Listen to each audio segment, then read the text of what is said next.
Nightmare on Elm Street Part 3. Freddy's just around the corner. Come with us now, if you dare, down a rickety staircase into a dank, dark basement. What awaits? The Saturday Night Freak Show. Welcome back, ladies and germs, to the Saturday Night Freak Show podcast. I'm your host, Colin. I'm surrounded by the internet radio superstars, including... Thank you for having me again. This is David Albertson, and I brought some barbecue. He did, and we ate like kings. It was fantastic. Thank you, Dave. I like to be a guest on the Saturday Night Freak Show. I appreciate everybody having me. Thank you again. Well, we love having you, Dave. Thanks for being here. This is Cheers. Brent. I'm Gary, and I'm partially in a food coma at this point. But it was I will delicious. struggle through. Yeah. I know, I had way too much, but it was fabulous. It was awesome. Yeah. I appreciate it, guys. Thanks. Every week on the Saturday Night Freak Show, we get together, we watch a movie, and then we talk about it for your listening pleasure. This week, Brent picked the movie. Brent, what did we watch this week? This week we watched Nightmare on Elm Street 3, Dream Warrior. From the year 1980, I don't know. 7. Is that an actual year? I missed that year. Damn it. 1980 fuck. Dokken was strong, and there was a lot of hair metal band going on, and a lot of claws. I need the case. Where's the case? 87. I need It was my directed case by there. It was directed by Rick or Rob or Chuck Chuck Russell. Chuck-a-rubber. Who also Thank you. directed the horror movie classic, underrated in my opinion, The Blob. I agree, sir. It's a fantastic fucking movie. If you haven't seen The Blob, it's got Kevin Dillon in it. Don't hold that against it. I've got 2 copies if you need one. It's a great movie. got You have it on Blu-ray? No, I got DVD. I'm sorry. I'm doing the best Twilight I can. Time, put it I on. have one copy that I $30 can destroy so the Russians don't get it. There you go. So, Because it's that good. he also did The Mask.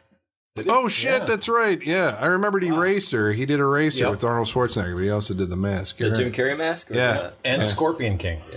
Oh, shit, yeah, that's right. He did The Scorpion King. Let me see some of those notes, Gary. I'm telling you, yeah. All right, so usually we have Captain Google. You may have, if you listen to our show, there's Captain Google is basically the guy who has to go and look up something that we don't know on the show. Gary has You're a poet and didn't know it. yeah.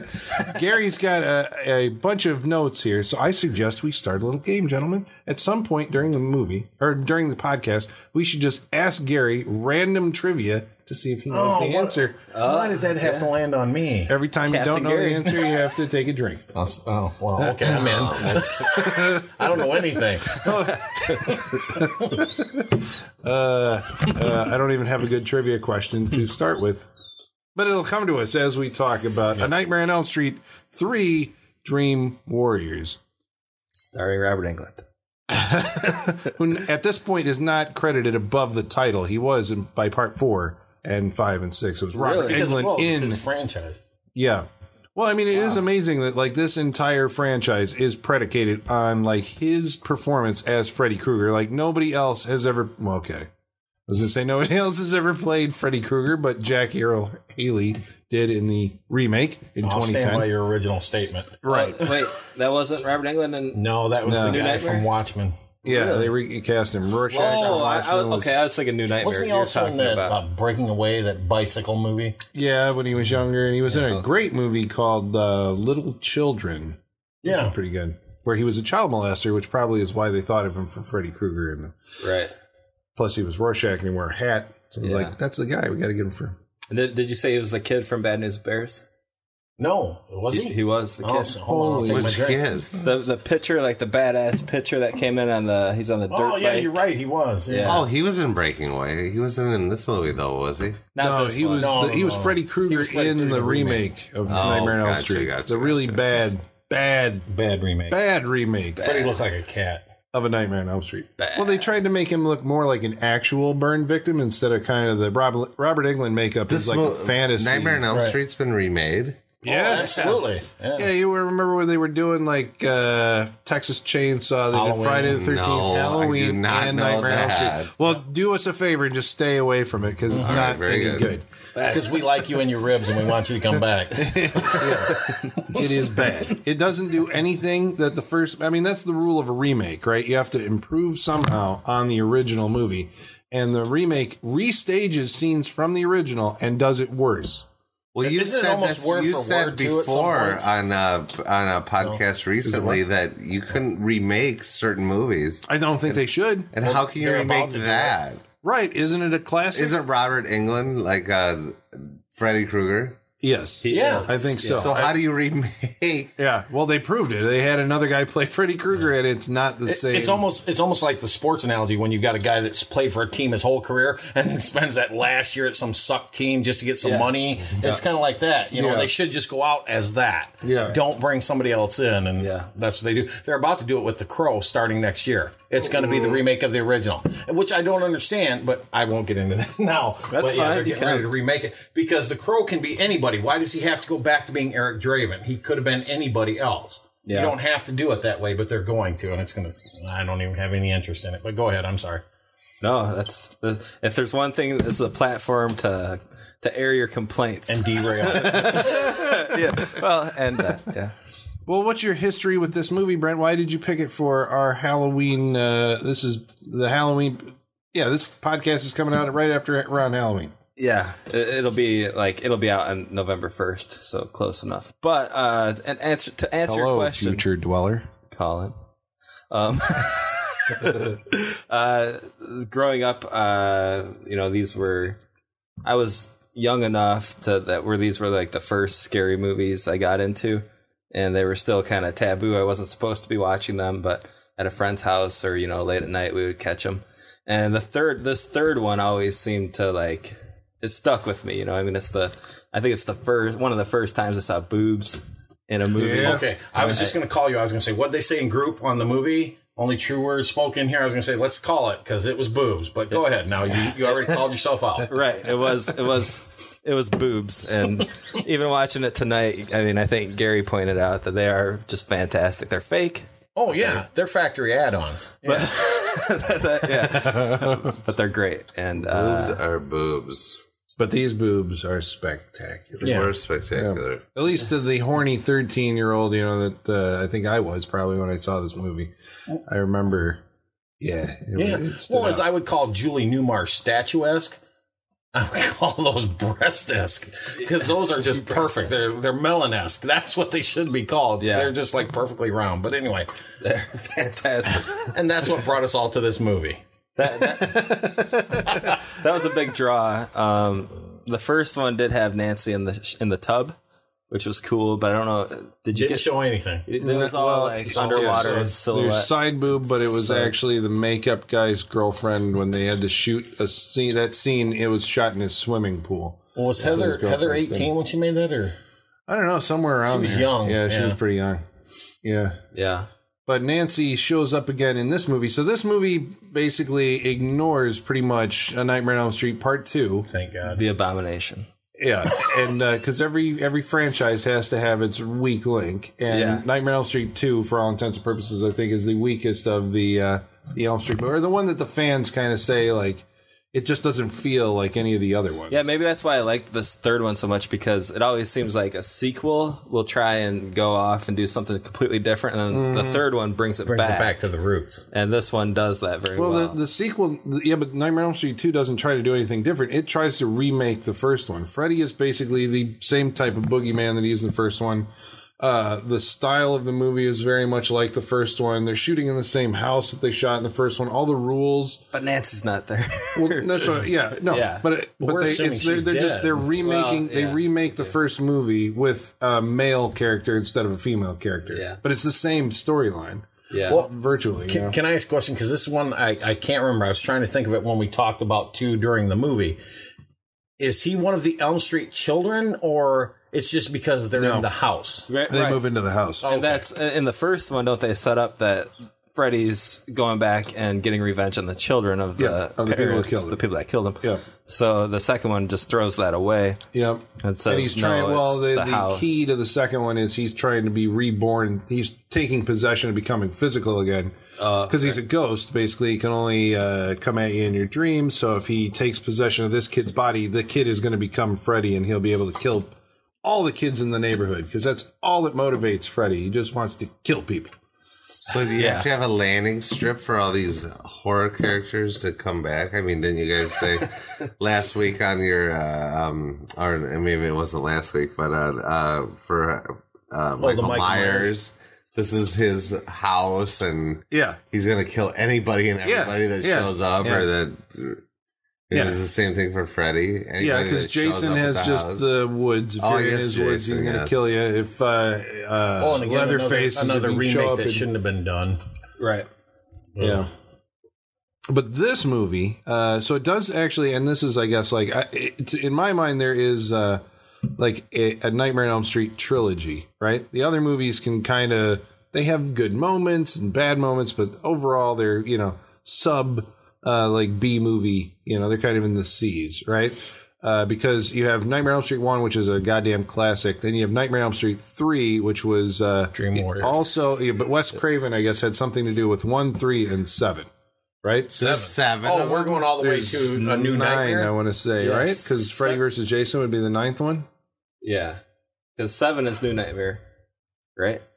Yes. Sorry. So Freddy vs. Jason is the 8th one. 8. Yes. Yeah. Okay. And then there's the remake, which is 9. So 1, 3, and 7 all had the participation in some capacity of Wes Craven, Heather Langenkamp, and John Saxon. Oh, it's right. like so it's the Nancy Thompson trilogy. Yep. Basically, those 3 movies.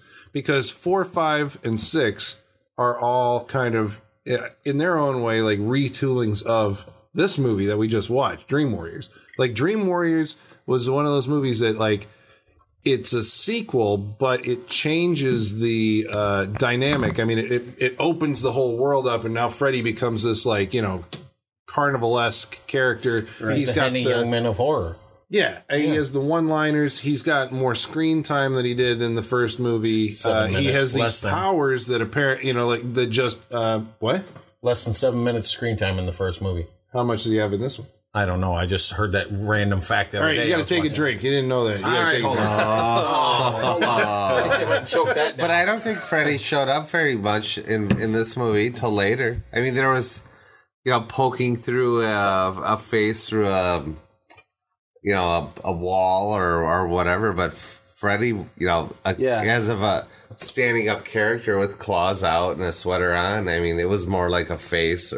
He was the Freddy Worm first. Right. In this one. It took a while for him to stand there and, chase after you. Well, right away, he chases Patricia Arquette through the hallway. Yeah. And that's like classic Freddy. But he almost just facilitates their own would-be suicides. Yeah. Which I think is what is so interesting about this film early on. And we talk about it with the Wolfman. It's like, if you take Freddy out of the equation, all of these characters could be crazy. Mm-hmm. And actually killing themselves. Well, the only thing I don't personally agree with on that is they had all dreamed about the same person, same situation before they ever even met. I like the way that they're able to. No one's catching that tie. They bring it up. Like, one of the kids is like, we've been dreaming about this guy before we ever met. Yeah, that's. But nobody acknowledges this, and then the staff of the hospital just immediately blows that off. I would think you would hope that if I was a part of a staff of a mental hospital or whatever, I would find that significant. But they're adults. You are on the Saturday Night Freak Show. You are part. But that's a very significant thing, that you were dreaming about a guy who you could all identify with a burned face, fedora, red and green sweater, and knives for fingers. And none of these kids know each other. Well, here's the thing, though. If there's one thing that these movies teach us, is that parents and adults with authority, they ignore the children. They don't listen to a word they say, right? I mean, they're just like, you're crazy. You're crazy. They don't care. To me, that almost brought up like that 80s parent, which was, mom and dad are both out working. We don't have time for the kids. Throw money at the problem, and that's it. Yeah. And that's kind of what we had in the 80s in a lot of, it's areas. It's definitely a comment. I mean, it's dare I say, it's like a John Hughes film. You know, it's like these poor teenagers dealing with these, you know, asshole parents that just won't listen to them. They just don't want to go to sleep. That's it. Just don't make them go to sleep because they're going to get fucking killed. Except it takes place on Elm Street instead of Shermer. Right. But, yeah. Exactly. Yeah, but none of this took place on Elm Street. It was in a loony bin. But there was a tie because these were the last of the Elm Street children. Which brings me to a point. The parents of whom killed Freddy Krueger. So the people in 4, 5, where did these kids get tied in? All right. You want? Okay, I got this one. Okay, good. I'm glad you. I got this one because Kristen, Patricia Arquette's character from this movie, has and this is where this movie like steps it up, right? Okay, so I'm going to come back to this. Remember what you said, because I'm going to forget. Steps it up. But the way that this movie blows the world, it's like, okay, we have had a first movie, Nightmare on Elm Street. It's a group of people all having these dreams, and they go to sleep, they have a dream, and Freddy Krueger gets them. First 2 movies. And in the third one, they're like, well, that's kind of boring. What can we do that would be like, something new? Like, what if they were all in the dream together? So like you said, it's kind of the Dream Avengers, right?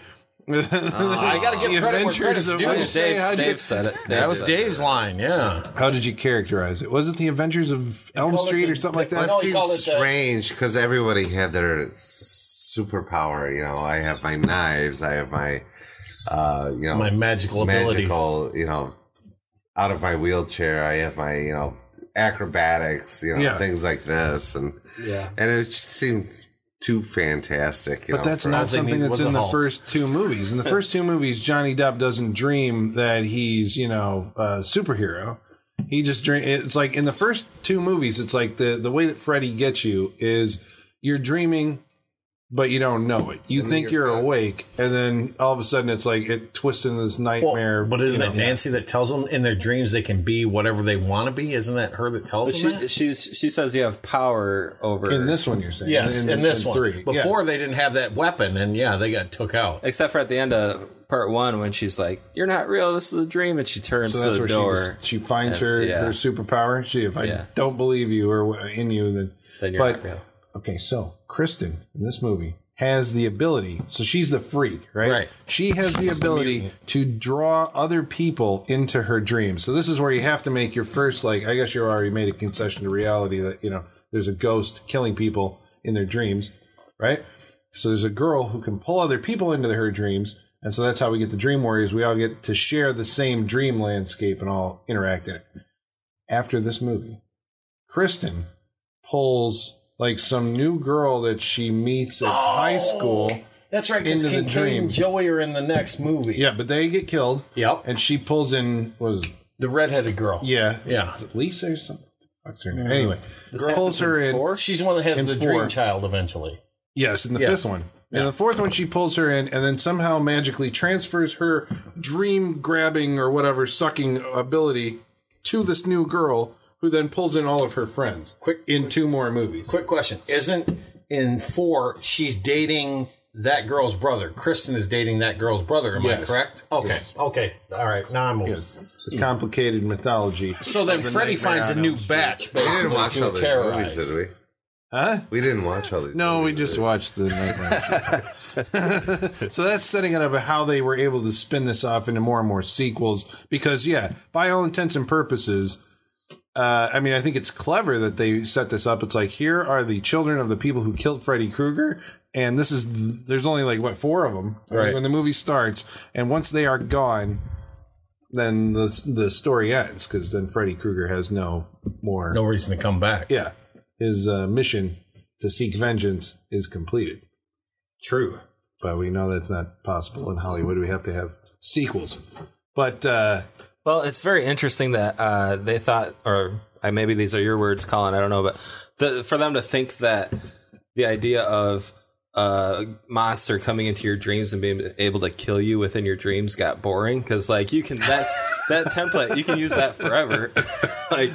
You just have to be creative and you can come up with anything. You don't really have to stray from that. That is set. You're golden. Just change out the dream. Well, I remember, and I'm sure you do, from the time we were kids, they always said, if you die in your dreams, you die for real. I remember that when I was a kid. Somebody said, if you're falling, the reason you wake up before you hit the ground is because if you die in your dreams, you die for real. And nobody knows if that's true because who's woke up to tell them? Yeah. Well, I remember Wes Craven said that the whole concept of this was inspired by he saw. Yeah, it was refugees from Tibet or Vietnam or Laos, something. They had experienced war atrocities and come to the United States, had severe psychological issues. There was a kid who said, there's something in my dreams trying to kill me. I don't want to sleep. He was drinking coffee and hiding coffee pots under the bed or in the closet. And one night he went to sleep and he died. Man. Wow. So Wes Craven said, that's an idea for a movie. That is a movie there. Yeah. I just got to burn a pedophile and we got a show. Yeah. It's still terrifying to this day. Even watching this, there's scenes that still give me the willies when I'm watching it. Well, Freddy was a creepy character, especially in 1. He wasn't there a lot, but it was when he was there. And then because to me in 1 he was terrifying. Yeah, 1 is a scary movie, I would say. But then it goes on to him doing all the one-liners, and that was. Yeah, and it's is that like a product of its, was that like some kind of response to, or like Arnold Schwarzenegger, everybody had the 80s was the one-liner. Yeah, the Crypt Keeper from Tales of the Crypt, he was always delivering the one-liners. And, it's just kind of how they went, but I don't know. And Freddy Krueger got to call everybody bitch. Yeah, that was his favorite word. Which starts in this movie, I want to say. Yes. Yeah. With the suicide that almost is bitch. Like the person that hangs himself in the room, there's a puddle of water because the girl's halfway up the wall in the TV, but whatever. Yeah, it's a little unbelievable. I was saying, the TV should have fallen on her, at some point. I mean, you can still have the whole Freddy crashing her thing, but when the nurses come in, well, exactly, yeah, it should be on the ground on her, because that's what they did so well with they had the jump. Well, first you have Patricia Arquette cutting herself, or it seems like she's trying to commit suicide. And that I like that. I like that scene, good. Except for one thing. It's what I do for a living. When the pipes come up out of the thing, it shows 2 pipes to make it look like a forearm. Yeah. There's not 2 pipes. There's no, but it's a fucking dream. I'm just saying. It's technically incorrect. Right? To be fair, this is a movie about a man with claws coming into your dreams and killing you. But you're right. But you're right. That would make a cool bathroom sink. That would make a cool bathroom sink. Yeah, somebody somewhere's probably made it. But like that, we should. Copyright Saturday Night Freak. Well, yeah, and then she thinks it's Freddy slicing her, and then Mom comes in the room, and here's Kristen standing there with the razor blade and the cut wrist, and she sees it, and then down she goes. And Mom's already distant. She doesn't care. Well, that's because she wants to get downstairs to Johnny Thunder, whoever is downstairs waiting for her, looking for the bourbon. Well, I think that's John's. Don't make me do it twice. I almost choked on my beer when you said that during the movie. Is that a character? Johnny Thunder? No, it was somebody that I didn't quite grasp onto. No, it was an old sexual device called Johnny Thunderrod, but we won't talk about that. But I said, "Where's the whiskey, bitch?" What does he say? Where's the fucking bourbon, Where's bitch? the fucking bourbon? Yeah. Freddy gets to swear. Oh, no, he was like the only guy who swears of the monsters. He looks slick in a tuxedo. Well, let's face it, Michael and Jason don't have a lot of lines. So. Well, I want to say this is also like the first one where Freddy appears in something other than his red and green sweater. Yeah, many times. He does after this, he's in like the a tuxedo. lot. Yeah. Oh yeah. Okay. Yeah. Because before that, he becomes a chef in one of the movies. Oh God! Please don't remind me. With the meatballs and the the meatballs in their kids' heads. Yeah. Oh, which reminds me, as the podcast goes along, since you have a game, I wanted to interject one. Your favorite nightmare girl. From any of the Nightmare on Elm Street movies, which girl is your favorite nightmare girl? I think that's easy, isn't it? I think so. Is it Nancy? I think it's Nancy. I think so. I think so. No, I'm going for... I can't even remember. Mine's Tina. Yeah? Amanda Weiss? Oh, yeah. What are we defining favorite nightmare girl on? Oh, then it's Marcy, I'm just thinking that the nurse. Oh, okay. Well, if you want to go there, then I got to go with the bug girl from what is that, 4 or 5? In the girl that's afraid of bugs. Yeah, that's 4. 4 in the Roach Motel. Yes. That would be my favorite if we're going on that. I just like Amanda Weiss. Tom Arnold and Roseanne Barr in 6. Oh, wait a minute. Did you just say Roseanne? Yeah. Roseanne. Okay, hold on. Let me get my phone out. I got to put that on the list. Yeah. That's a new list. Yeah, that's the cameo movie. That's the one where the map says we're fucked, right? Yeah, Yes. that's a good joke. Yeah. But see, that's the thing. I mean, I remember seeing that one in the theater, and it was a packed crowd opening night. And by that time, Freddy had arrived. I mean, I think he arrived probably around this movie. The fourth one was the biggest box office success of the group because, this one was the layup, and that was the, even though 4 is not as good, but I remember the audience reaction was just, awesome for Freddy's Dead. People laughing and cheering, and I'm like, I thought this was a horror movie. Right. It's like that kind of gotten lost over many, many iterations of the exact same story. Yeah. Nightmare on Elm Street 3 got remade like 4 times, or three times. Well, and it was until they we all bought reset it with tickets. Nightmare on Elm Street Part 7. Or rented videos. We noticed in this one, it's also the start of going away from the knives for fingers, because there's a sequence where he has the shots. The syringes instead of his knives. And then later on, I remember there's a lot of That is still, though, one of my favorite shots in that movie, that special effect where her track marks are actually hungry mouths waiting for the needles. That's actually one of my favorite effects in the movie, Yeah. Yeah. It's all Cronenberg'd out. Well, I wonder if that was like a response to the time. I mean, you had, kind of the MPAA was cracking down on movies for violence. I mean, again, that Friday the 13th that I keep coming back to, Part 7 was the one that was like hacked to shit. So it makes no goddamn sense. They cut all the gore out of it. So the Nightmare on Elm Street movies were able to survive this, when the slasher movies were being cut by the MPAA. Nice. I see what you did there.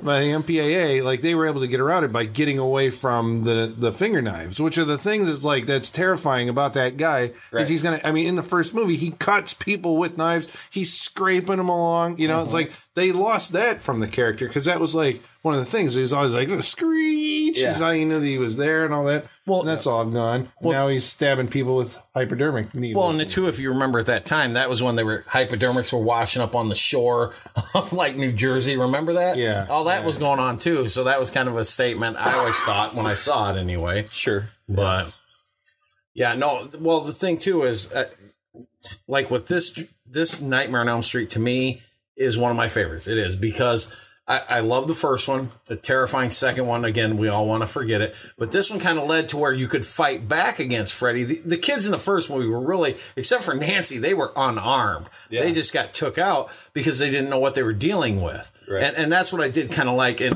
Kincaid's one of my favorites. Philip, who I'm going to give a shout out to Travis that's not here this week. He is also in one of our favorite movies, which is Class of 1999. He plays Cody.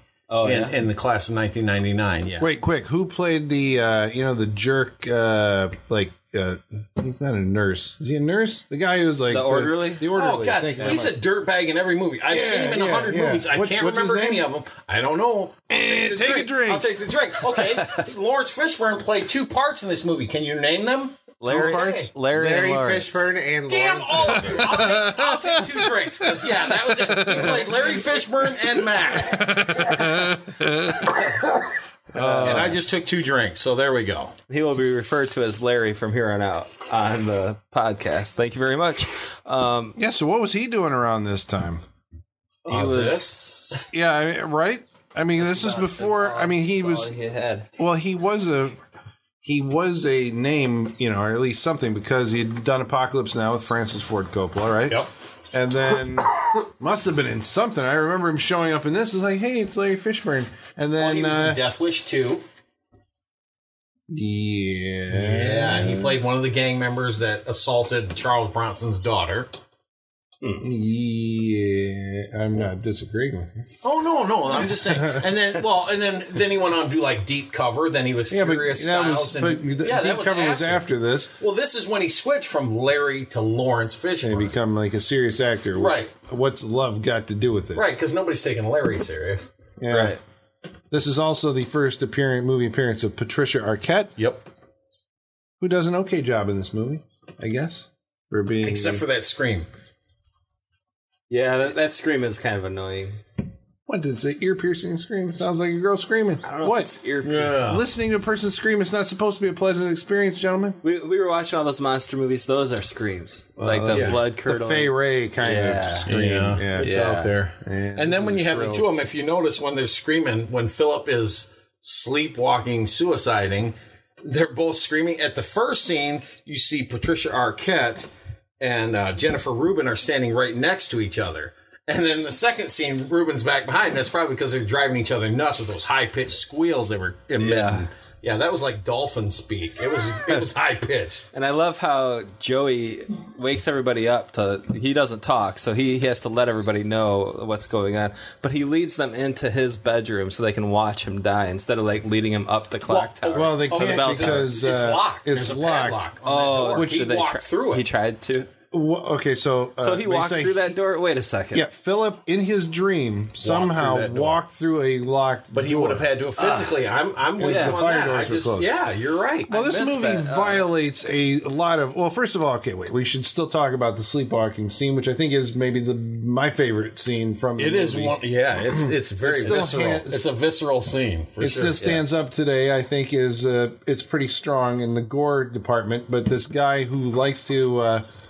He makes marionettes. Yep. Freddy, of course, turns him into a marionette by pulling his veins and arteries out and using him as walking him around the halls as a marionette. It's brutal. Well, yeah, even the tops of those feet. To this day, when I see it, it makes my feet hurt. I mean, just watching it's like, oh, man. Yeah. Because at first you see, it looks like he sliced his wrists and then down his calves, or his thighs, rather. And then the next thing you see, it's pulling it out, and there's like sticking on top of the feet. Yeah, well, that's what he did. He pulls the tendons out. Yeah. And, oh, man, it makes my legs hurt when I see it. Yeah. It is. It's rough. But it's not brutal in like a Saw or Hostile kind of way. Well, that's where like they porn. just kind of. That's a whole different. But the distinction being they just kind of wallow in that stuff. Where here it's almost like, it's not a throwaway. It's integral to that scene, and it's supposed to make you queasy, and it's supposed to be gross. It delivers on that, but it just doesn't seem like the movie is, mean-spirited the way that some of those other ones are. Well, again, we become jaded over time, and I do call it, that's what I call it, Hostile, Saw, all that. It's torture porn. That's all it, even the new Evil Dead, that's what that was, to me. Yeah. Anyway. I mean, you say that we've been jaded over time, but what year was Cannibal Holocaust? Because that was 1979. I told you not to watch that. I tried to warn you.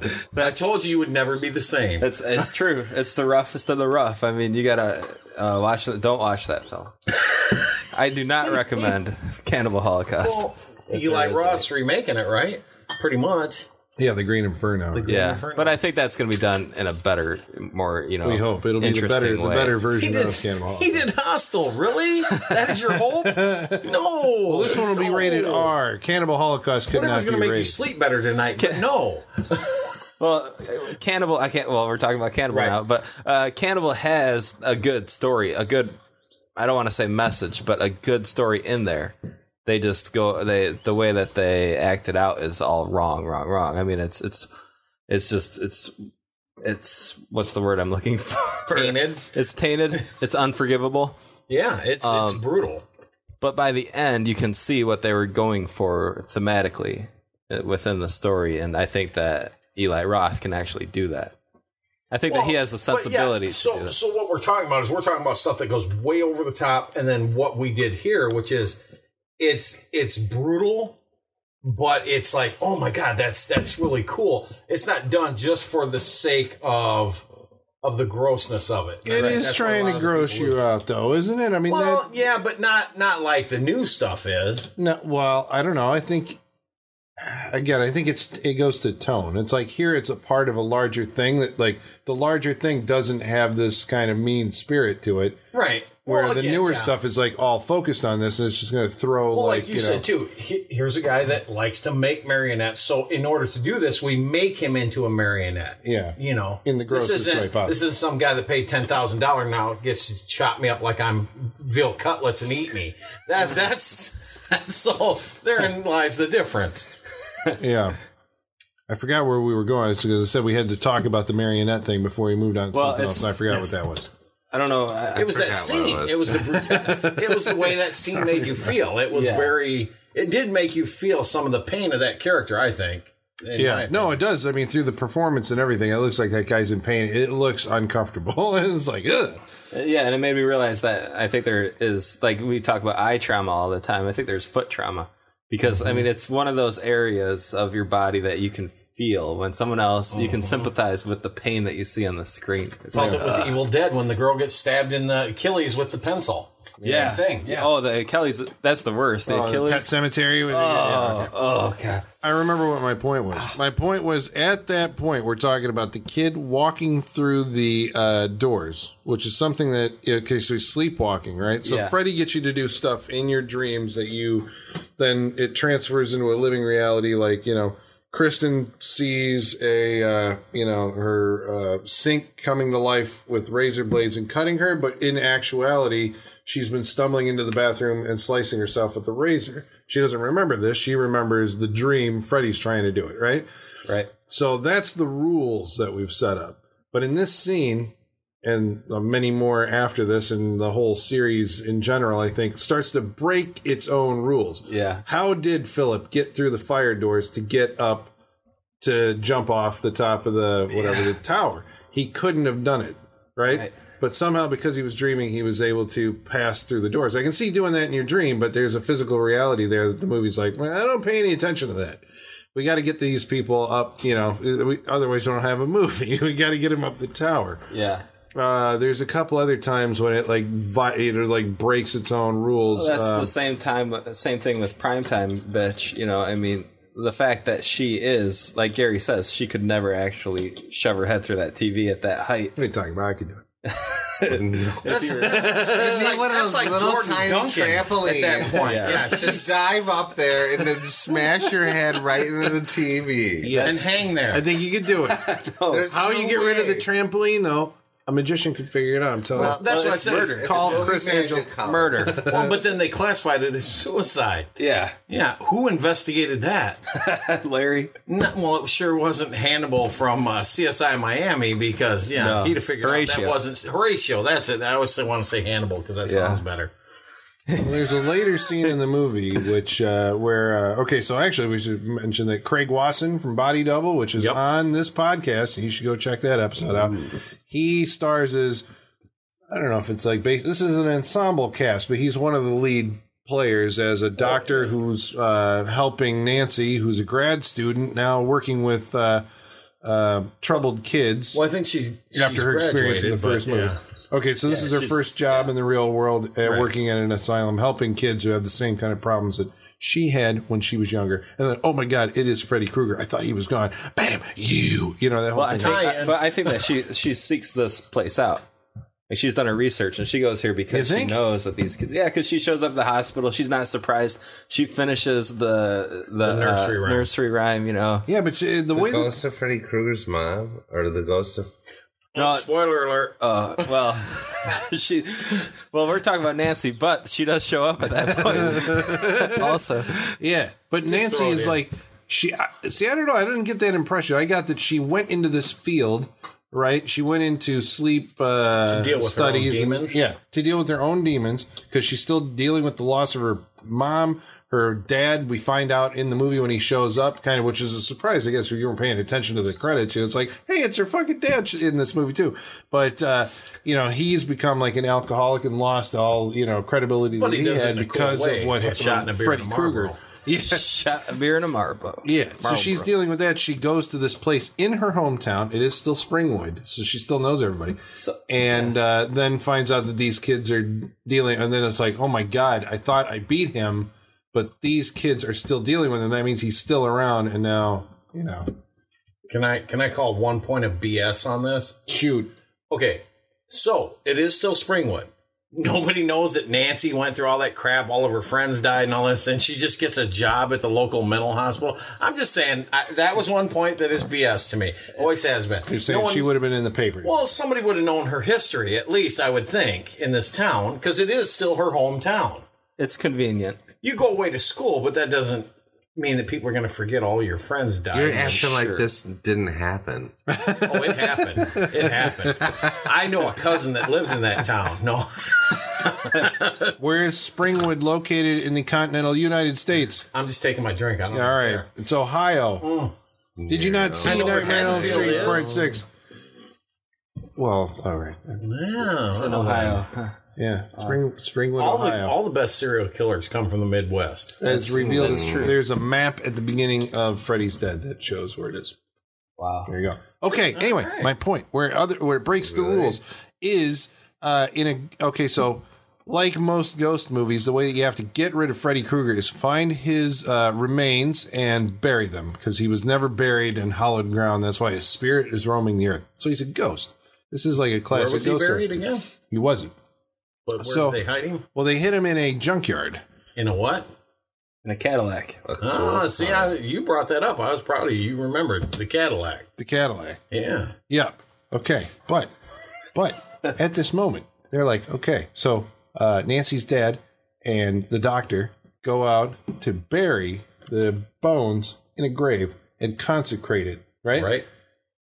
Freddy Krueger's in a dream, and he's like, wait, there's somebody fucking around with my shit. And he's like, I got to drop these kids and go up and deal with this. I say go up and deal with this because he kind of looks upwards, and then he disappears.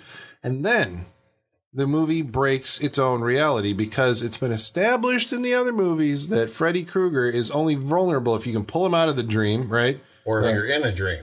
Or if you're in... Well, yeah, I don't know how you that's the kill him only in way the the dream. people are vulnerable. You turn your back on him and he loses power. This is the first movie mythology. Right. Again, I guess they haven't set this up for the second one. But in the second one, he is able to actually, like a ghost, appear in the junkyard, start all the cars. Right. The third one. In the third one. He appears in the junkyard, starts all the cars, and appears as a Ray Harryhausen-esque animated skeleton. Thank you for pointing that out. While Neil and John Saxon are both wide awake. Right. There's no dreaming going on. Right. How do we explain this? Because it's Hollywood, and we're going to do it. Elmer's glue? Elmer's glue. There's one theory. That's a pretty good answer. Best answer I've ever heard. Yeah. Because there is no answer. Put it together, Colin, so well. It's unbelievable. I couldn't figure out any other way to put it together. There you go. Exactly. I haven't seen 2 or 3. Yeah, because it totally this was in 7. No, that was in 3. That was the scene in 3 in the junkyard. What do you think? That's I think it totally violates the rules. Yeah. I'm calling bullshiza on that. Yeah, because it's crap. Because neither one of them are asleep, and he can only attack you in your dreams. Now, have we explored the idea that maybe they are asleep? Do we know that they're not asleep? They're not sleeping. I'm going to go no. They're not sleeping. Because they're digging graves, for Christ's sake. That could be a dream. Really? No, I'm devil's advocate, but still, let's explore it. Come on. Okay. Let's say. So we go out in the moonlight, we're digging a grave, we're like, you know what, let's take a nap. And then Freddy shows up, and now John Saxon gets thrown up onto the Cadillac. Wait. He's wiped out. Yeah. And I use the line in the movie because it's an old Cadillac, has nice big fins on the back, and when he hit, the fin goes through him, and I said, he's finished. Nice. Dun, dun, dun. Yes, I couldn't pass it up. But then the doctor, who... And this is a point I have with the movie. It's still one of my favorites. But we have a trained police officer who can't defend himself, but the nerdy doctor does. To his credit, the trained police officer smoked a pack of Marlboros, drank a Coors or a Pepsi or something like that, had a couple shots and a beer. Which means he could be... That was the status quo then. I mean, you couldn't not smoke a cigarette while you're in the hospital. But or at the drink same time, hit on the baby. It's like, come on. Yeah, that's the 80s. And you had to have like big ass shark fin hair. But with all that, I mean, you just made my point. He could be passed out in that fucking car. But I'm going to go with they violated the rules. I agree. My opinion. I agree. I do think they violated So the we're rules. saying that this movie is not a airtight, whatever. No, it's one of the best, but it's not perfect. It's not perfect. A steel trap of construction. Which is strange because I think they could have still accomplished everything they wanted to without breaking the rules. I mean... Yeah, but how would Freddy have defended himself? If they weren't asleep, how could he defend himself? They'd have just buried him, and that would have been the end of the movie. Well, you would have just like made it you would have built up the tension, like they're getting to the junkyard a little bit later. So Freddy's taken out each, Freddy does the whole, of course you wouldn't have the John Saxon dad coming back Right, which we could have lived without. But now when you think about it, okay. Yes, think about that. This weird motherfucker sitting at a bar John with this Saxon's the man, skeleton sitting in a trunk, waiting to bury it until all hell breaks loose, and then takes this wacky ass doctor from the sanitarium to show up to say, please bury this fucking skeleton for Christ's sakes. Well, I just wanted to forget about it, though. Yeah, He's like, I got this thing tucked in a thing, and where I'm never going to go back there again. Well, isn't it time to bury Freddy? I think so. See, I think he was hoping he would never have to go back to that Cadillac, you know? Yeah. But he's gone. Yeah. We burn him up. It's done. But he dealt with the physical manifestation of Freddy Krueger. Yeah. The child molester pedophile. He burnt him alive. Whoa. Nobody says he's a pedophile in any of these movies. Well, I'm going to come out and say it. I'm going to come out and say it. Except the remake. There are little girls riding around in frilly dresses going to Freddy, and this is where he takes us. I'm a little jaded, but yeah, I can tell that's what he's doing. He is explained as a filthy child murderer in the first movie. That's how he's... it's a murderer, not molester? No, it's a filthy child murderer. Wow. I mean, it's implied, right? I mean, obviously it's there that, in you know, these but movies, it's just kind of weird that they like walk around that, you know, like they go out of their way to kind of walk around acknowledging that that's part of this. But in the remake, they go at it head on, and it really does like... It just gives you like, you know, and I'm like, you know, it's like in one hand, I'm glad that they didn't do it in the older ones because somehow it makes Freddy more of like an anti-hero where like in the remake, it makes him he's just like disgusting. Yeah. It's a character you loathe. You're supposed to, you know, it's where you could kind of identify and love Freddy for his jokes and his silliness. Yeah. And then when they remade it, he's just a dirty, you just want to take a shower after you watch him. That's all. Yeah. He's a filthy character. And at least in these, he had his jokes and his fun moments. Yeah. I mean, come on, didn't you point out at one point he's wearing a chef's outfit? Yeah, bon appetit, bitch. Bon appetit, yeah. Yeah. So, everything's always followed. Like I said. But when he opens up his shirt and he's got the souls of the children. I mean, that's pretty dirty, right? I mean, that like... Not dirty, but that is irreprehensible. Well, but even then, it doesn't say he molested them. It says he took the lives of the children of the people who killed him. But I think my bar starts at murder.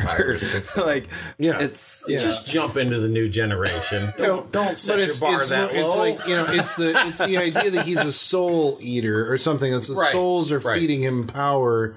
You know, and that, I suppose, explains why he's able to cross over into the real world in the scene in the junkyard, which we spoke about earlier. So there you go. I just fucking solved that one. Because he had all the souls of the children. So it's not, I don't know, it's like life force. He's like a soul-sucking vampire. Because Nancy stabs him with like this fire poker, and she's like, he's getting stronger. He's stronger than he's ever been. Like that, you know, because that didn't do anything. He laughed it off and pulled it out. Well, that's when he said the souls of the children are making me stronger. Right. So, which they totally bring back in Nightmare on Elm Street 4, which is a remake of this movie. They all are. Because like every single iconic moment from this, Joey gets a scene with a naked chick. The one that comes up under the bed like a mermaid? In the waterbed. Yeah. I mean, it's like, it's all the same stuff in I've heard. Street 4. Who directed Nightmare on Elm Street? The first one? Yes. Wes Craven. Who directed Scream? Wes Craven. Why is Scream so much cooler than Nightmare on Elm Street? For the listeners, in case you didn't hear that. Sorry. Dave will be taken out of the house. He'll be escorted by. That is I had to go there. I am sorry. That is a roast pig at the next session. I like Scream, and I don't like Nightmare on Elm Street. Oh, really? None of them? Not even the first one? Not the first one? No. Oh. Whoa. That's shocking. Shocking, Dave. It's sorry. Goddamn American classic. Scary as hell. When I first saw that movie, it freaked me out. It was awesome. Well, the bag with Tina in the hallway where it starts to fill with blood, that's still one of there's like some long goddamn arms walking down the hallway. Okay. I mean, that fucking break. Oh, no. Maybe not the best pulled off. Sorry again. Maybe the effect wasn't pulled off all that awesome. True, we have progressed past that in the modern day. We have better special effects. Are we saying that? We have better we can pull that off better now. I apologize. I don't think so. No. This is where the podcast comes to life. I think that goddamn the scene in the tub. They did that. I don't know how you would do that better. All right, wait. I got to take issue with that. Okay. I just don't like the way it goes. I'm not saying that it was done better in another movie. I'm saying Nightmare on Elm Street was Wes Craven redoing a scene from Deadly Blessing. Takes place in a tub. There's a snake in the tub. Girls in the tub. Camera angles are exactly the same. He remade that scene in A Nightmare on Elm Street. This fist fight brought to you by the Saturday Night Freak Show. Ding ding.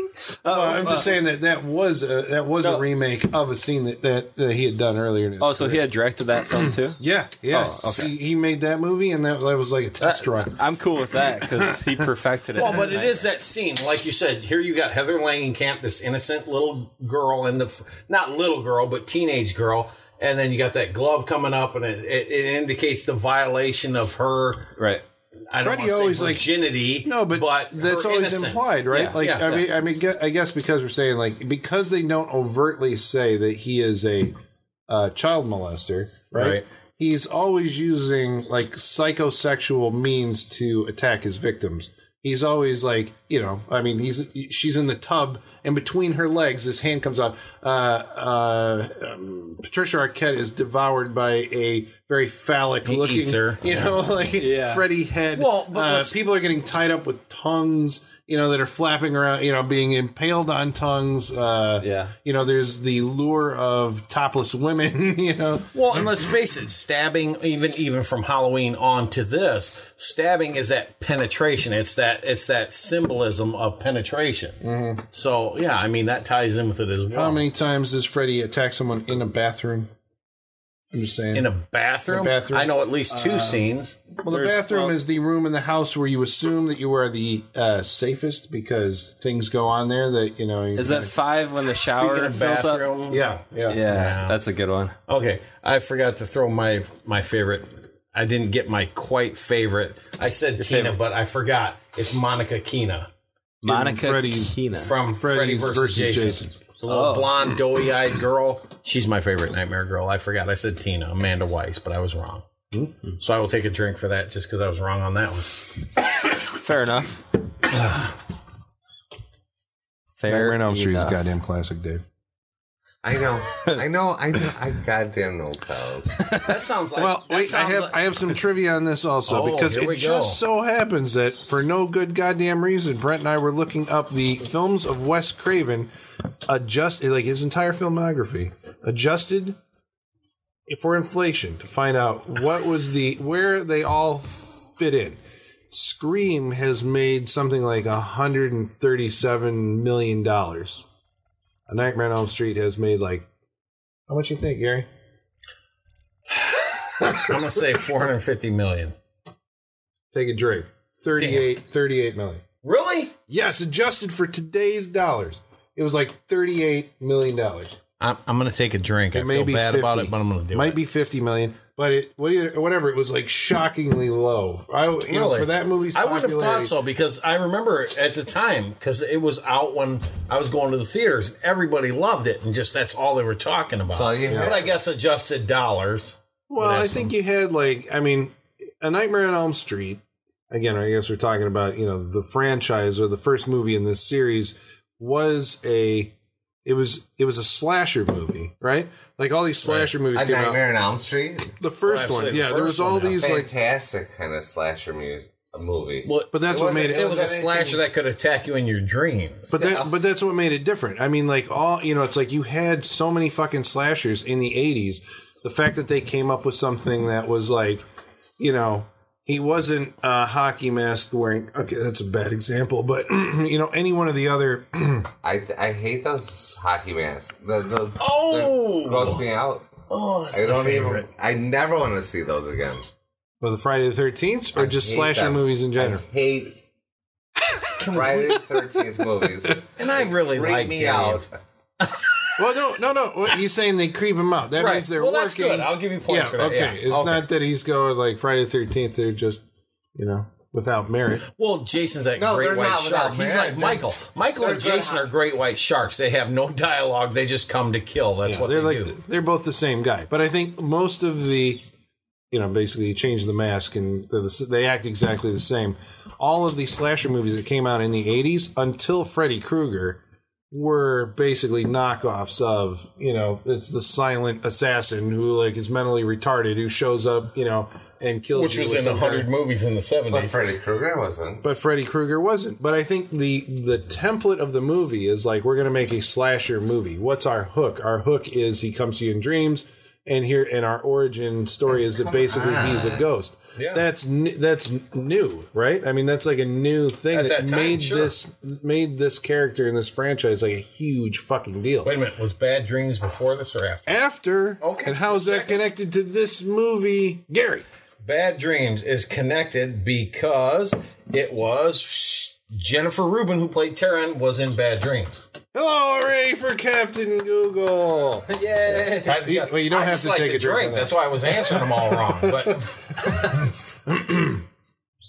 yeah, so she went on to do something else.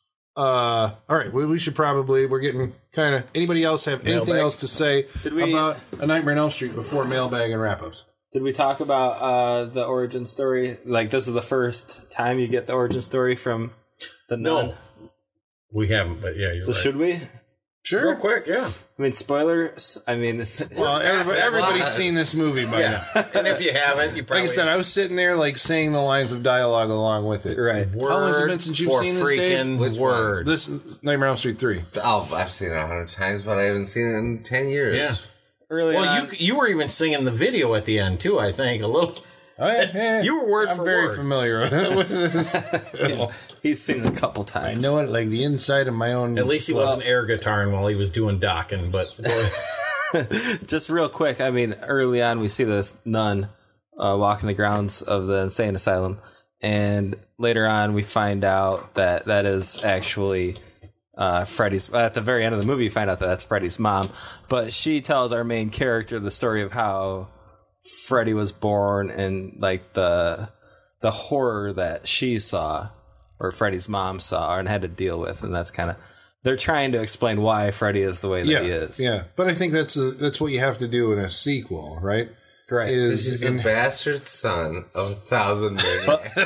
It's 100. We found out it's 100. But it would have been better if it was 1,000.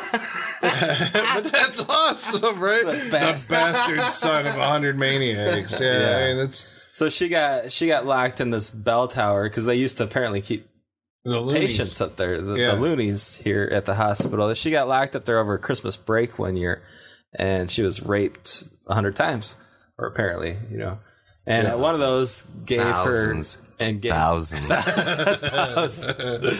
One of those times gave us Freddy, and yeah. So but it's kind of. I mean, I think I respect this movie for doing that because that is kind of raising the bar. It's you can't just do what was done before. You got to go after they're going after.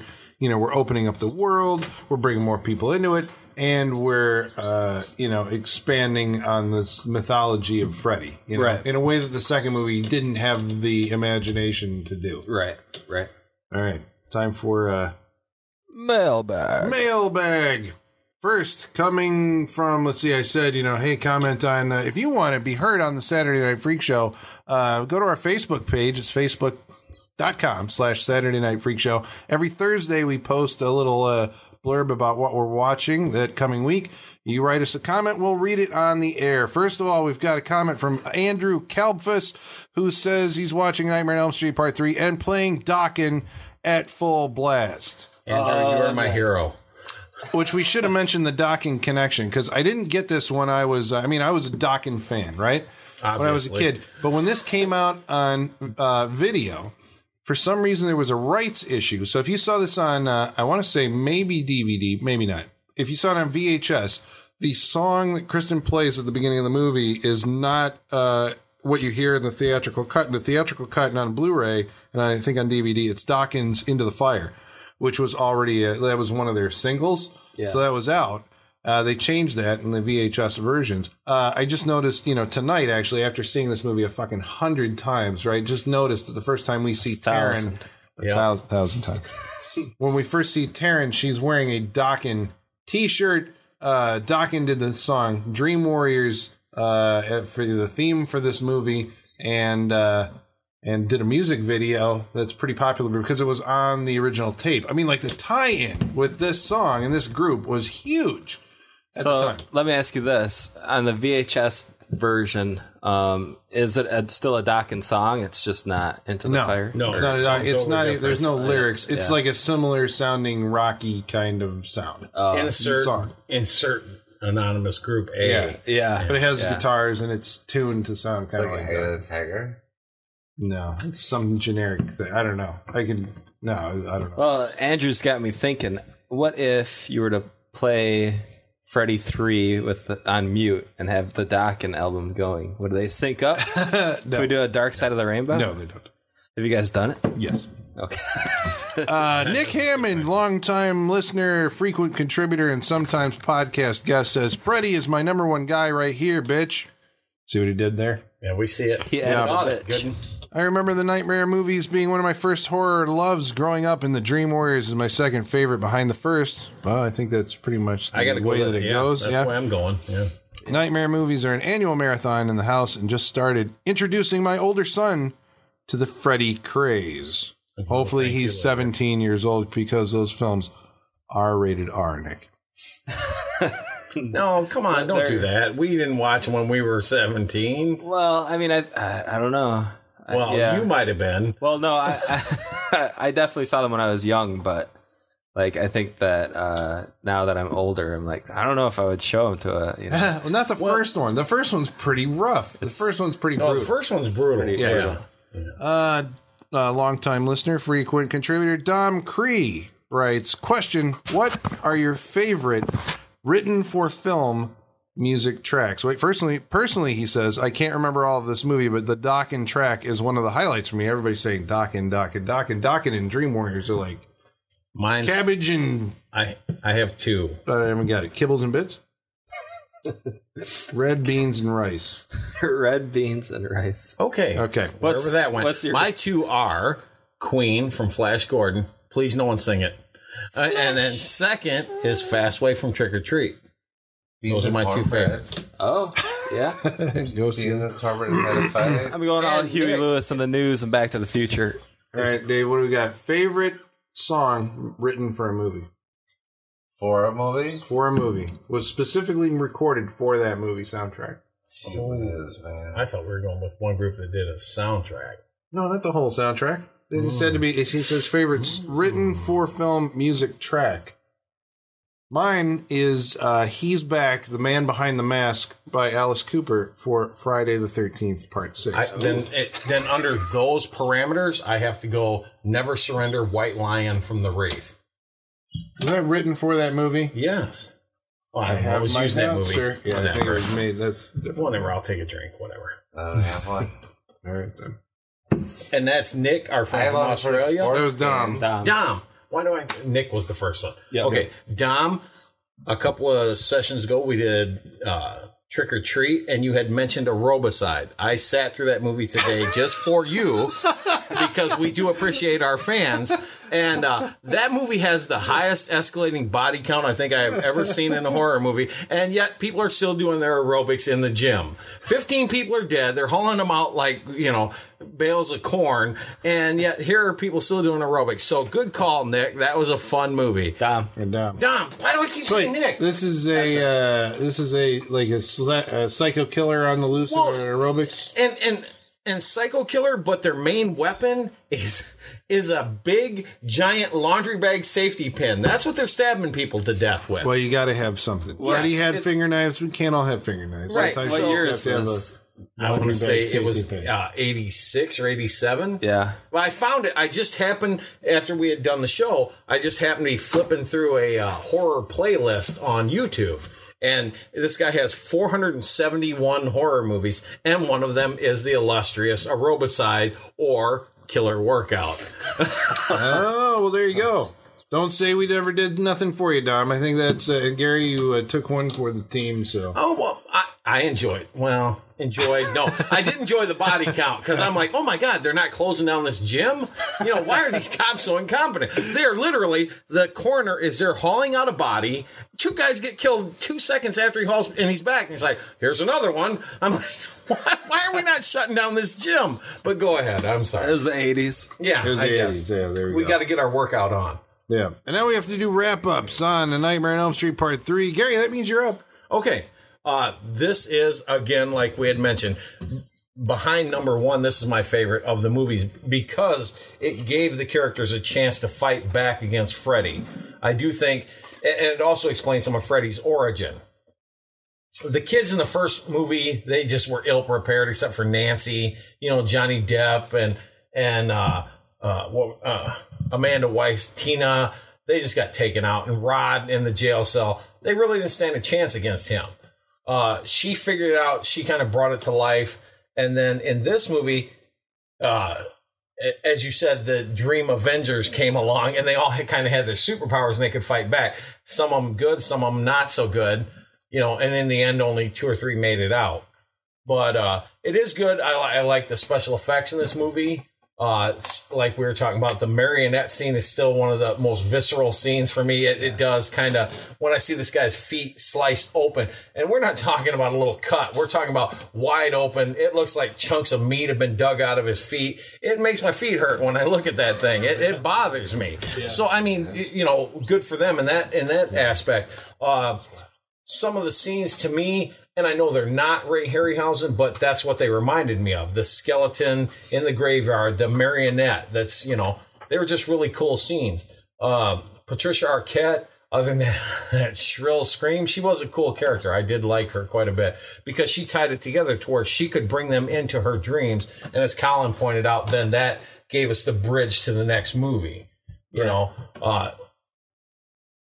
The other things, some of the scenes were really cool. The whole starting to walk in a primetime bitch and calling all the characters. This is where Freddy started to lose it for me a little bit because he became a comedian. I did in the first one. He was terrifying. In the first movie, he really was scary. I mean, the scenes where, he only spent less than 7 minutes on screen in the first movie, but he was the most terrifying character. Yeah. But I do think it gives credit to the franchise. Some of the later movies lost a little bit of it. They had a few scenes that were good, but for the most part, it was just jokes with Freddy and kill a kid. But in my opinion, this is one of the better of the. You have one, and then this is my second favorite of the series. So. It's kind of a short wrap up for me. That's all I've got for this one. I do like Lawrence Fishburne's character. Larry. That's what I said. In the movie, you can tell if he's Lawrence or Larry by the way he's walking. That's how you determine which one he is.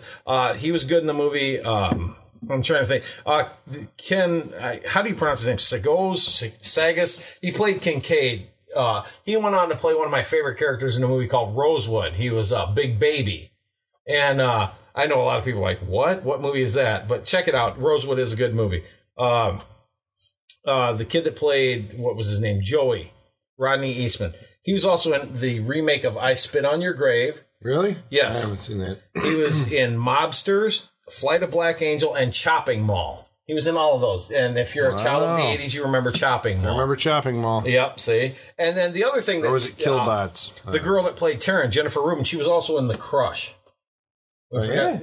She was the Alicia Silverstone's mom. Yeah. Holy shit. Yep. So, and then the other thing that I want to bring up is Bradley Gregg, who played Philip, the marionette character. He was in Stand By Me, the movie Madhouse with John Larroquette and Kirstie Alley. He played the nephew that was dealing cocaine. I'm the only one that's seen it. Okay. So, and then he was also in Class of 1999, which me and Travis both love. So, a good fun cast. The only other one was Neil Gordon, Craig Wasson. He played in Body Double, Ghost Story, Carney, and The Boys in Company C. For those, all we care about is Ghost Story, Body Double, and Nightmare on Elm Street Part 3. not seen Carney with Gary Busey that plays a psychotic clown? No. You need to watch that. That's an awesome movie. Jodie Foster's in that movie. And then, of course, Heather Langenkamp, who did the Nightmare on Elm Street movies and Star Trek Into Darkness. Other than that, I got nothing on her. Just the 10 of us? TV show? Yeah, like I said, I've got nothing on her after that. But that's well, now she's married to a makeup effects guy. I wish she had nothing on. I do strongly recommend this movie. If you're a Nightmare on Elm Street fan, you have to watch this movie. Don't just watch the first one and go, oh, that's good, and then leave off. And if you watch this, then watch the second one, I apologize. Then watch this one, and you'll feel better about yourself. And that's it for me. I mean, I recommend this movie because, you know, it's like half of it's nostalgia, you know, I'm so familiar with this movie. I can quote lines from it as we're watching it. Did. Well, I've seen it like 100 fucking times. So it's like, this has become like, you know, a pair of socks that you wear like every week or something like that. I don't know. It's very familiar, you know? I know what that damn sock's going to feel like. It is his lucky horror movie socks. Brent's about to bust it. I got here. So I've never heard a horror movie being described as a pair of socks that I could wear. A warm pair of comforting. Socks. Comforting. Comfort food. I appreciate that this movie. Okay, so, you know, I mean, Nightmare on Elm Street being a horror film classic, I think that this is one of those rare sequels that is justifiable, right? Like, so many sequels just seem like they're like... Well, it definitely builds on the genre. Yeah, it changes it into a completely different genre. I think it takes it from a horror movie to like every Nightmare on Elm Street movie from this point until New Nightmare is horror fantasy, right? Where it's like it's an exercise in the imagination. So we're going to come up with these new ways that aren't like completely grotesque, you know, even with the contemporaries of the day killing people with, you know, barnyard implements or whatever, right? Or whatever you have on hand. It's like now you're turning people into their worst fears, and that includes these gigantic, elaborate, I think for the time, I mean, we're still saying these are relatively low budget movies. You know, it's like low budget with a couple extra, you know, $100,000 so they can pull something off. But I still get the impression that they're like, there's a bunch of guys like working under very tight circumstances to pull this shit off, you know, before the thing goes to theaters. I think it shows a lot of imagination. I think, you know, there's wooden performances. I think, you know, you look at Heather Langenkamp, she's not a very good actress, but I love her as Nancy. You know, I mean, but I love seeing her in these movies. I don't know if I'd want to see her in anything else, unfortunately. I think Craig Wasson, like, outacts himself. I mean, like, everything I've seen him in, he's very good. And he's very good in this, even though it's like probably, you know, you know, I mean, the guy probably wanted to be doing, he came off working with Brian De Palma in 1984, right? Now he's on A Nightmare on Elm Street Part 3. I mean, that can't be an awesome ego boost for your career, but I think the guy, you know, does very, you know, he's a good actor. Priscilla Pointer, the Nurse Ratched, like... well, and that's what I wanted to bring up. I'm sorry. Go ahead. Well, no, I was just going to say that she's also good. I mean, there's like good, especially from the adults. Well, real Heather quick. Langenkamp, be damned. Real quick side note. She did say in the Never Sleep Again documentary, she goes, I played that character. I thought I came across as feeling for these kids and trying to help these children. And what she said, and then she goes, everyone comes to me and goes, why are you so mean to the kids? And she goes, and I didn't think I played it that way at all. She goes, I thought I was trying to be caring. So yeah, well, yeah, I mean, that's it's interesting. I mean, you have to have that perspective if you're an actor, obviously, going into it. I think there's little bits of that there. That's why I think that's a decent performance. There's not a lot to the character, but I do think, you know, that she actually does care about the kids. She's just, you know... the way she approaches it, she's based in the real world. You know, yeah, because we know that Freddy Krueger is a real thing. We forgot to mention in the movie, like, we know Freddy Krueger is really killing these kids. She does not. We forgot to mention that Dick Cavett and Zsa Zsa Gabor show up in this movie for no good fucking reason whatsoever. A talk show? On a talk show, Dick Cavett turns into Freddy Krueger and kills Zsa Zsa Gabor. That's amusing. I mean, that's a fuck what she thinks. That is kind of, you know, I mean, like, you know, like I said, this is the tilt from this series from horror to horror comedy fantasy. this one is the purest shot in the arm of that you can get. I think after this it becomes diluted and kind of runs off into self-parody by the time they get to Freddy's Dead. Oh, absolutely. It's like making fun of itself, and then it's not like legitimate as anything anymore. And then Wes Craven had to come along and do something different again, which he did with New Nightmare. I mean, that's another reinvention of the, so I like the way that he doesn't... More trapped in the movie. Yeah, but I like the way he's not sitting there like let's say the Friday the 13th sequels do, where you just kind of make the same, or the Halloween sequels where you make the same movie every time. But Wes Craven, although I don't necessarily think he's the greatest filmmaker in the world, at least is a thoughtful filmmaker. He doesn't go into it and go like, well, all we have to do is fucking do the other one again and just change all the names and boom, set it in a hospital and it's, a new movie. He at least is saying, this is my baby and I created it, and where else can we go with this, and trying to come up with something new, to do with it. I know on this he's credited as executive producer and story because apparently he wrote a script that got drastically rewritten. But I mean, the core idea that you have Nancy and her dad, that's the Nightmare on Elm Street story, opposite Freddy. This is a long wrap up, but I would say I recommend this film. Go out and buy the Dokken song. Dave, you weren't that long. Well, I'd like to thank everybody for having me over here tonight. Please come back and bring your ribs. Yes, I will. Or just come back. Be glad to come back and bring ribs. Or just yourself. And I won't bring Doc, and I won't bring any. You might bring some movies like what? I will not bring any kind of Nightmare on Elm Street. Okay. He's going to bring a movie that's going to torture Colin, though, until we actually, Colin is trying to guess a movie that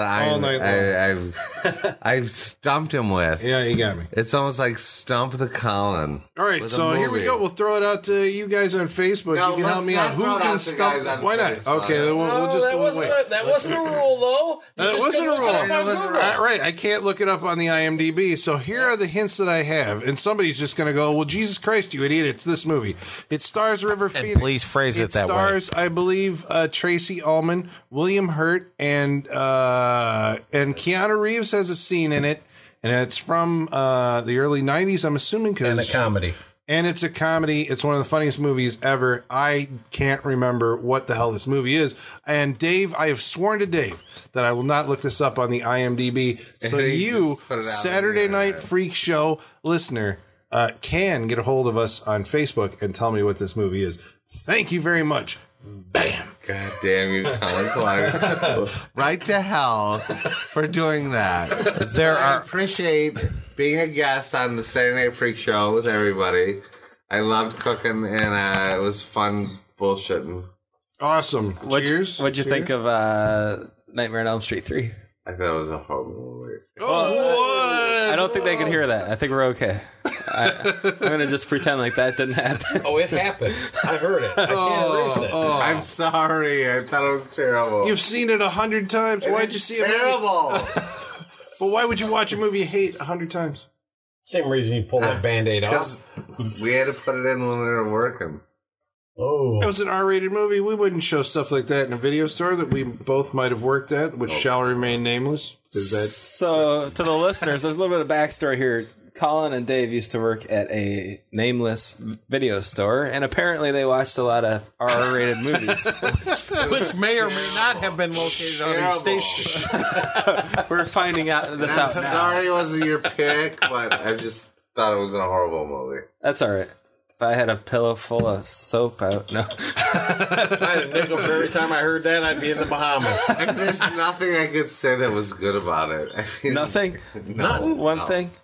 The boobs. The boobs were good. It all comes back to the boobs. It does come back to the boobs. We are creatures of habit. Thank you, Dave. That's all you have to say. The boobs were fantastic in this film.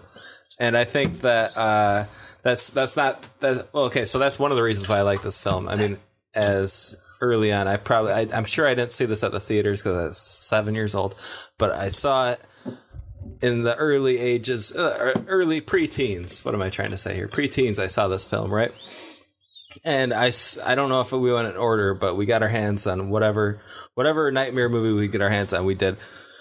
And they were all fantastic. You know, you'd scare the shit out of you. Then you got to go downstairs and like get a soda or popcorn, but you have to go as a group. Everybody has to go together because it's the middle of the night and the parents are asleep. And, you know, I'm not admitting that. You're freaked out about Freddy. No, we'll let Brent ride that bus alone.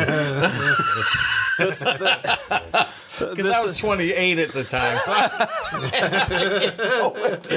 So okay, that's fair enough. Fair enough. Yeah, but I'm talking like 12-year-olds. You know, like just scaring the shit out of each other. You know, that's what these films are all about. They're trying to elicit a response. It's, you know, horror, and I've said this before, I think maybe not on the podcast, but horror and pornography and comedy are all, you know, they're going for the money shot. They're trying to get a reaction out of you. It's a very specific reaction. Horror movies want you to be scared. Comedies want you to laugh, and pornos, we all know what that is, right? Just call it pornography. it's pornography. But that's not the only reason why I like the Freddy movies. I think they stand out because there's other themes going on, and I think we've touched on them tonight. A big one for me is, because it just seems like tragic to me, is the idea that there's all these teenagers out there, and all they need to do is get their parents' attention, and they might be able to get some help. But their parents are the biggest assholes, you know. And we're talking about in the first one, these people that I'm not justifying what they did at all. Well, I'm justifying what they did to Freddy. How do I say this? 80s parents suck. Yeah, 80s parents don't give a shit about their kids. You know, they're too into their going out on their dates and their careers, and they're usually, not that this matters, but they're single parents that are, you know, they're so self-centered that they just ignore their children. Even when these kids are like, Mom, if I go to sleep, I'm going to fucking die. They don't care, you know? I mean, it's my like album is speaking to me backwards, but I'm going to go out with Rambo. Yeah. And that's why I'm not calling bullshit, but I do not agree with what, and it's her opinion, the nurse that said in the documentary that, you know, she thought she was being more caring being for the more children. caring. Yeah. Because that's more than the parents were, apparently. More than the parents were, but that's not an adult with authority. In these movies, they don't care. They don't listen. But in fairness to her, she didn't know that Freddy was a real thing. She just thought they're all freaking out. But like we brought up earlier, how do you have 9 children who have never met each other are dreaming about the same person?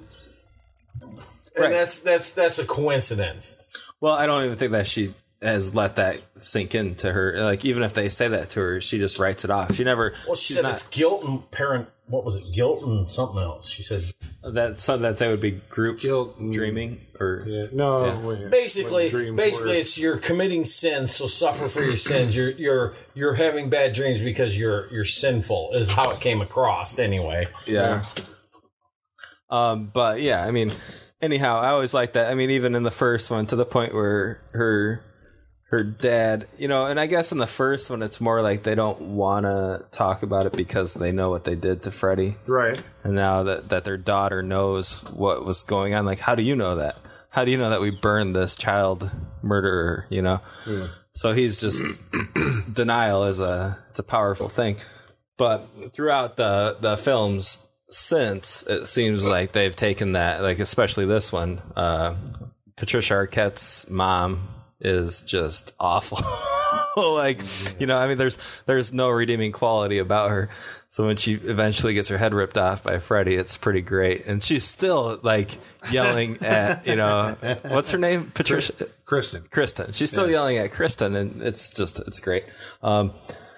So yeah, I mean, I don't think that these films are out to make some huge statement, but I think that there's enough layers to them that they're interesting. And, you know, I think that as they go, they do lose some of that interest by becoming more of, like you say, like a mockery of themselves. But I think that this one's the one that you get it. You still get the gold before it goes all bad, because you get the backstory to Freddy, which I'm sure was contrived for this movie. But at the same time, it all works, you know, it fits. And then in later films, I guess you get to see some of that. But this one, you get You get Nancy. So we already talked about it, but now we're going to show it to you. Yeah. It really gets... Yeah, well, I mean, at some point, they're it's a paycheck. They're making money. They're printing money, but this one still seems like it has enough of a creative background to it, and having Wes Craven. Man, wow. This would be a different film on Elm Street. Oh, I want to see that film.